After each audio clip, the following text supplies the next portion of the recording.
보통 이제 집이가 9시 뭐 넘어서 있다 보니까 집에서 이제 저녁을 먹고 출발하는 경우가 많은데 저희 이제 5학년짜리 6학년이 되는 아이가 항상 오늘 무슨 영화로 가냐 물어봐요. 그러면은 오늘은 월요일이 사라졌다 하러 간다 이렇게 얘기를 해줍니다. 그러면 5학년짜리 아이는 항상 어떤 내용인지 영화의 줄거리를 물어봅니다. 진짜 특이하네요. 왜요? 우리 이제 중2가 되는 아이는 항상 물어봅니다. 아빠 오늘은 그럼 얼마 벌어? 어릴 때 집집마다 다릅니다.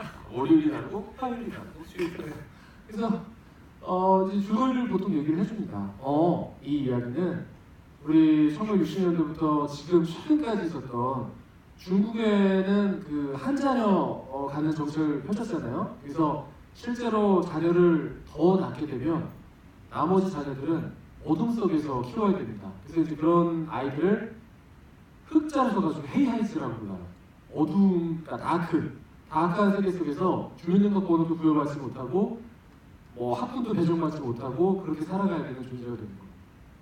그런 제도가 있듯이 가상의 어떤 미래 세계에 그런 아이를 식량 부족 때문에 산화 제한하는 그런 세상이 있어. 근데 만약에 쌍둥이가 태어나도 그 중에 한 명은 무조건 냉동이 돼야 돼. 이제 확실히 이제 아이다 보니까 그 냉동된다는 거에 굉장한 충격을 금치 못하더라고요. 경악을 하더라고요. 이 뒷얘기까지 참아 못했어요. 실제까지는 실제로 냉동이 아니라 더한 거다. 그것까지 참아 못했어요. 냉동되는 것만으로도 되게 실제로 냉동고 들어가는 게 아니라 오븐에 들어가는 거야. 경험을 금치 못하더라고요. 그런데 하필이면 7쌍둥이가 태어나게 된 거야. 이제 보통 여기까지 하면 잘 다녀오세요 하고 잘 다녀올게 이러고 이제 인사를 하게 되는데 궁금한 거야. 다음 얘기가 어떻게 돼요, 아빠? 제가 여지껏 지금 작년부터 지휘를 지금 굉장히 수십 편을 했지만 이 정도로 저희 애가 반응이 되는 건 처음이에요. 이 영화가 초5 정도 되고 나온 영화다. 근데 그게 아니라 영화가 갖고 있는 설정 자체가 진짜 신박하다. 어린애조차도 그 다음 이야기를 듣고 싶어서 안달나게 만드는 그런 신박한 설정이다. 어린애 많이 그런 건 아니고? 여기 좀 많은 분들도 좀 재밌게 보셨잖아요. 그런 신박한 설정인데 그 얘기는 하더라고요. 월화수목금토일이 이렇게 학교도 가고 직장을 가는데 월요일이 한 얘기를 겪었던 걸 화요일, 수요일 다 공유를 해야 된다. 왜 그러냐면 그게 연속선상이 있으니까 캐럴 세명이라는 한 캐릭터가 한 여자가 존재하려면 서로 다 공유를 해야 된다고 그러는데 아이가 딱 그러는 거야. 와, 아빠, 야, 토요일 일은 좋겠다. 학교도 안 가고 직장도 안 다니고 너무 애가 야, 우리 그 생각은 못했지? 나도 못했어. 신박하네. 심각해. 나 너무 심각해. 나 지금 약간 감각한데 약간 세련되게 약간 날라리 아니에요, 그래서? 아니 근데 여기 주 4일째 혹시 아니? 그럼 오일째야? 그러면은 금요일이 제일 좋네. 아니, 그러니까 월요일이 그럼 제일 빡치겠네. 제일 빡치지. 그 얘기를 하려는 거예요. 바로 그 얘기를 하려는 거예요. 월요일이 그래서 사라졌다가 월요일이 그냥 나온 게 아니야. 그래서 괜히 목 졸라달라는 게 아니야. 월요일이 사실 가장 많은 스트레스를 받았고 마더니라는 이유만으로 진짜 너무 많은 그러네. 사실은 토요일이나 일요일은 사실 이유가 없네. 없지. 그럴 필요가 없지. 인생 즐겁지. 이 이야기 자체가 갖고 있는 뭐랄까 파괴력이랄까 관객을 유인하는 흡입력은 저는 정말 굉장하다고 봐요. 왜냐하면 이런 설정을 가지고서 관객들을 말하자면 이 영화 관객 스크린 앞에다가 앉힌다는 거죠. 그러기에 너무나 강력하고 파워풀한 그런 설정이라고 생각이 드는데 이런 영화를 보면서 2시간 동안 여러분들 굉장히 즐거우셨겠지만 굉장히 그 액션도 즐거우셨을 테고 이 과연 뭐 월요일은 어떻게 된 것이냐라는 그 내러티브를 쫓아가는 즐거움도 있으셨을 테고 루미라파스의 그 1인 치명 연기 혹은 7명의 그 존재를 한 스크린에 담아내는 것 자체가 요즘은 사실 기술이 발달해서 그게 별거 아닌 것 같지만 그럼에도 불구하고 또 관객들에게 분명히 눈요기가 되는 볼거리라고 스펙타클이라고 생각을 하는데 어떤 식으로 재미를 잡으셨던 아마 2시간 굉장히 빨리 흘러갔을 거예요. 저도 사실은 123분이라고 나중에 러닝타임을 듣고서 내 느낌은 뭐 97분, 뭐 105분 이런 느낌이었거든요. 저는 사실은 그런 느낌이었기 때문에 분명히 재미를 찾으셨다고 봐요. 근데 이런 영화, 이런 류의 영화가 갖고 있는 특징을 이제 두 가지를 말씀드리자면, 첫 번째는 이 설정을 했던 그 세계관이라고 하죠. 이 하나의 세상을 이제 만들어낸 거잖아요. 가상의 세상, 식량 부족으로 국가에서 아이들을 관리하는 센터가 있고, 그 센터가 국가의 모든 것을 다 좌지우지해 버리는 그런 상황 속에서 과연 아이가 둘이나 셋이 돼버렸을 때 어떤 일이 벌어지게 되느냐라는 이 이야기 전체를 집중함에 있어서 세계관이 하나가 이제 딱 만들어지게 되는 거예요.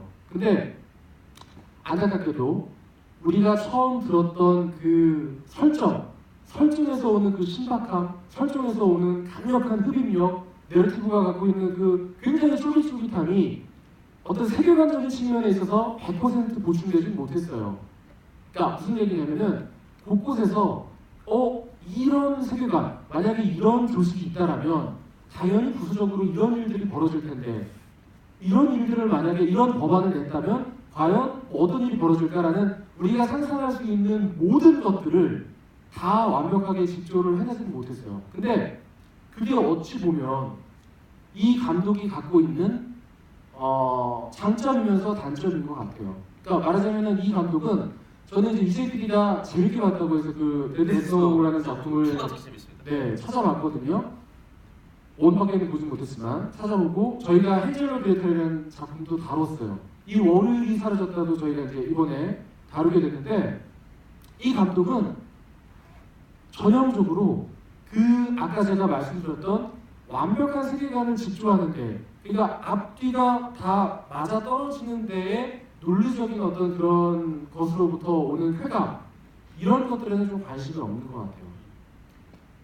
오히려 그런 지점보다는 본인이 하고자 하는 이야기들을 전달하는데, 혹은 그 이야기를 통해서, 그 우화를 통해서 우리가 무엇을 생각할지, 무엇을 고민해봐야 될지를 전달하는데 더 관심이 많고 방점을 찍는 감독인 것 같아요. 그러니까 그 타르코프스키 아시죠? 한 편도 안 보셨겠죠, 물론. 그걸 안 봤죠. 정말? 희생을 왠지 봤을 것 같은데. 졸면서. 비디오방에서 봤을 거예요. 그래요. 타르코프스키는 왜냐면 항상 비디오방에 그 포스터가 붙어있을 때 한번 보게 됩니다. 그러니까 나무였죠? 나무 아니었나? 맞아요. 희생. 그 타르코프스키가 이제 그런 얘기를 하죠. 영화 감독에는 두 가지 부류의 영화 감독이 있다. 하나는 현실을 정말 잘 모방하는, 현실을 모방하는 감독이 있고, 두 번째 부류의 감독은 자신의 세계를 영화 속에 옮기는 감독이다. 이 두 가지 부류의 감독이 있는데, 그 정도 여기 이승훈동이었는데요. 타르코프스키가 했어요.